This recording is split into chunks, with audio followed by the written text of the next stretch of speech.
fires flared in the Pittsburgh community of southwest Atlanta today. It's coming down. This wall mural on University Avenue is at the center of the controversy.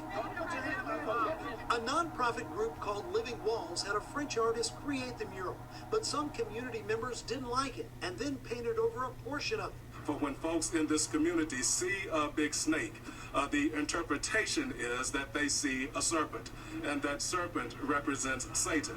And when you see images of dragons consuming people, it brings to bear the negative image of the type of destruction that they are attempting to eradicate. Every time they represent it, they say it's a beast eating a man, and it's some kind of serpent. And if you look at the piece, none of that is actually there. Atlanta police had to break up Monday's news conference held by councilmember. If you drive down Madonna Boulevard in the daylight, you might find it almost impossible not to look. The mural was commissioned by an organization called Living Walls, painted by an artist from Spain, and depicts a woman going through a transformation from nude to clothed back to nude. But as tonight's Chosewood Park neighborhood meeting got underway, it was clear people had mixed feelings about the mural. For an hour, they made their case for why the mural should or should not stay up. The final vote was 13-9 in favor of removing the mural. The neighborhood association will formally make that recommendation to the city.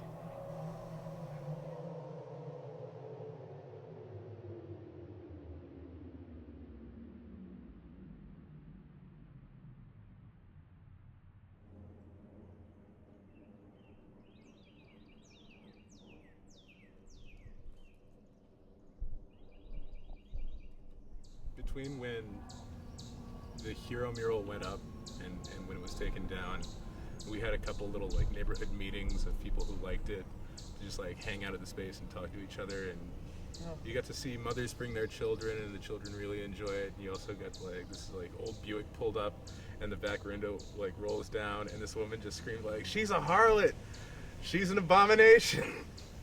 and like to have the people who were hanging out and feeling positive about it, like actually go up to the car and be like, "Well, why don't you come out and talk about it with us?" And they actually did. And you know, nobody changed anybody's mind, but you get to meet people who you never would have met any other way. And that's what I think that a project like that wall is about, activating a space that was in no place and suddenly becomes a place where you think about, and a place to actually meet people. Once Heroes Wall showed up and all the controversy, they were like, "Oh, we'll put roadblocks in and like we'll actually clean up this space a little bit." So it was kind of ridiculous to see what it took to get the city out there to give a damn. News cameras. News cameras. It takes news cameras. If your cameras were to look at that all right now, it would have to censor out parts of those images. So that same sort of sensibility needs to be extended to normal passers-by. The way it's displayed right now just does not do that. I feel like the news sources were definitely more interested in getting the negative things than the positive things, and that was frustrating because for a lot of people that's all they'll ever know of that mural. They'll never have driven down to the prison to see it, and it's gone now, so they just hear that it's pornographic. We had two walls that were not too accepted by the neighbors in the communities where we painted the walls and got buffed. And it hurt. The first one that we painted that had to get painted over was the one on Chosewood Park. And I actually had to go and buff it myself because I had a contract with the wall owner.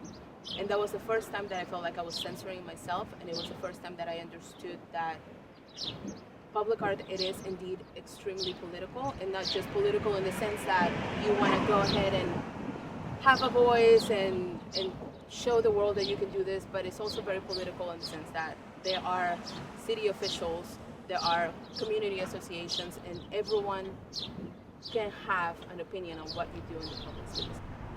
I've talked to people from those communities that it's not just something like that. It's that it's not representative of them.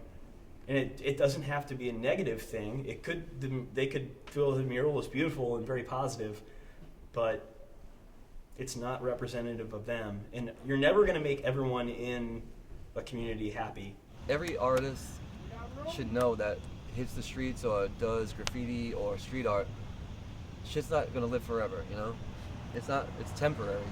So, I mean, it sucks, don't get me wrong, you know, I mean, there's nothing you can do about it, you know, I mean, it is what it is. I've had a bunch of stuff rolled over it, but it's all temporary. For me, the hero piece and the roti piece, they both were just really beautiful pieces, and it was sad to see him go. At the same time, we're not making art for our living room.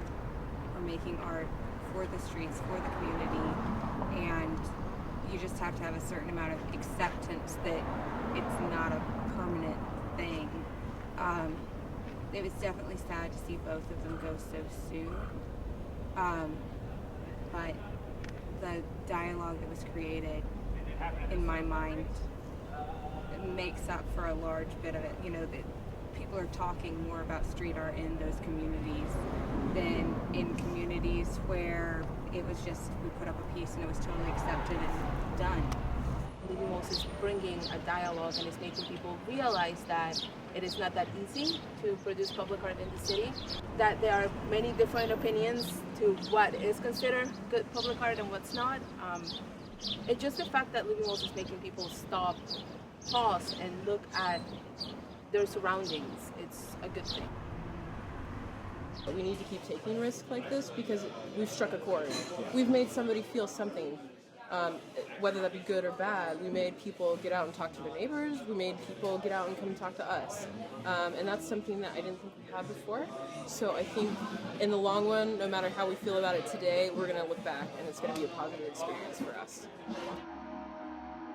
Everybody is in this organization is young, born, motivated, too much maybe, and just able to move the mountains, you know, and they are building something really amazing with nothing, only with smiles and great time, a little bit of alcohol.